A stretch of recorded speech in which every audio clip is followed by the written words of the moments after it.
السلام علیکم دوستو، آج کی کہانی کا نام ہے بد نصیب۔ احمد صاحب علاقے بھر کے بارعب شخصیت تھے۔ گاؤں کی آدھی اراضی کے مالک تھے۔ گاؤں میں ان کے 2 بڑے باغ بھی تھے جس میں طرح طرح کے پھلدار درخت تھے۔ اللہ نے انہیں دنیا کی ہر نعمت سے نوازا تھا، مگر ان کی کوئی اولاد نرینہ نہ تھی۔ باغ کے علاوہ دور تک بکھرے کھیت ہیں، ہر قسم کی پیداوار عروج پر تھی اور اس زمین سے ہر قسم کی ضرورت زندگی انہیں میسر تھی۔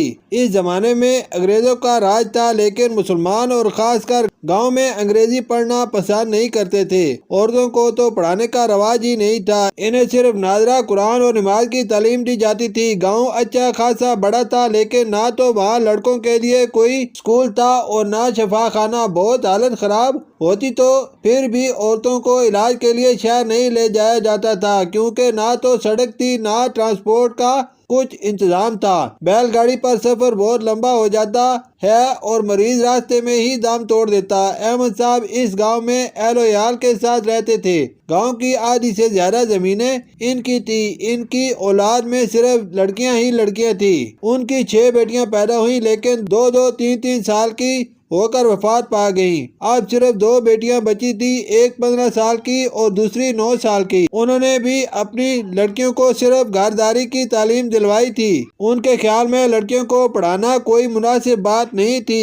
اب وہ بڑی لڑکی کے رشتے کی تلاش میں تھے، لیکن جب کوئی رشتہ آتا وہ چھوٹی کو پسند کرتے، حالانکہ وہ ابھی صرف 9 سال کی تھی۔ اس لیے رشتے رد کر دیا جاتا۔ قریبی گاؤں سے ایک رشتہ بہن کے لیے آ گیا جو ہر لحاظ سے بہت عمدہ تھا، اس لیے بڑی بہن کی شادی کر دی گئی۔ چھوٹی ابھی صرف 9 سال کی تھی، لیکن اس کے لیے بہت اچھے اچھے رشتے آ رہے تھے۔ اسی گاؤں میں ایک اور زمیندار تھے جن کا انتقال ہو چکا تھا۔ ان کا صرف ایک ہی بیٹا تھا جو صرف 15 سال کا تھا اور شہر کے اچھے اسکول میں تعلیم حاصل کر رہا تھا۔ یہ بھی اس گاؤں کا دولت مند خاندان تھا۔ گاؤں کی آدھی اراضی ان کی ملکیت تھی۔ وہ خود فوت ہو چکے تھے، بیگم زندہ تھی اور بیٹے کی پرورش بڑے اچھے طریقے سے کر رہی تھی۔ ان کی خواہش تھی کہ بیٹے کا صرف نکاح کر دیا جائے۔ انہوں نے احمد صاحب کے گھر رشتہ بھیجا۔ رشتہ مناسب تھا اور صرف نکاح کی بات تھی، اس لیے قبول کر لیا گیا۔ لڑکا ہر لحاظ سے اچھا تھا، جائیداد کا اکلوتا وارث تھا اور عمر کے لحاظ سے بھی ٹھیک تھا۔ نکاح کر دیا گیا۔ رخصتی بڑے ہونے پر رکھی گئی۔ جب بچی 11 سال کی ہوئی، بیگم پھر امید سے ہو گئی۔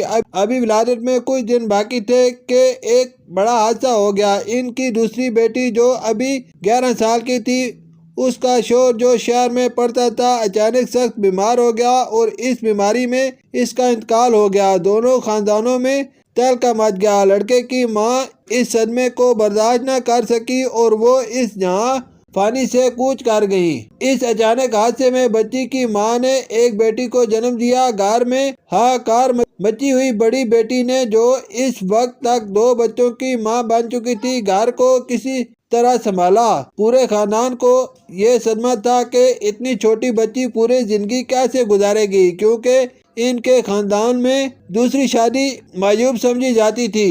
بچی اتنی چھوٹی اور کم عقل تھی کہ اسے اپنے اوپر پڑنے والے غم کا اندازہ ہی نہیں تھا۔ اسے جب سفید کپڑا پہنایا گیا اور اس کی چوڑیاں توڑی گئیں تو وہ غم کے مارے کمرے میں چھپ گئی۔ اسے اپنے اوپر ہونے والے غم کا ہی اندازہ نہ تھا۔ وہ چیخ چیخ کر رو رہی تھی کہ میں چوڑیاں نہیں توڑنے دوں گی، سفید دوپٹہ نہیں اوڑھوں گی۔ ماں نے بھی اس دن اپنی چوڑیاں توڑ ڈالیں اور رنگین کپڑے پہننا چھوڑ دیا۔ اب چھوٹی بہن بھی جوان ہو چکی تھی۔ اس کے رشتے تلاش کیے جا رہے تھے۔ جلد ہی ایک بہت بڑے اور پڑھے لکھے خاندان میں اس کا رشتہ طے ہو گیا۔ لڑکے کے والد خود لندن سے پڑھے ہوئے بیرسٹر تھے۔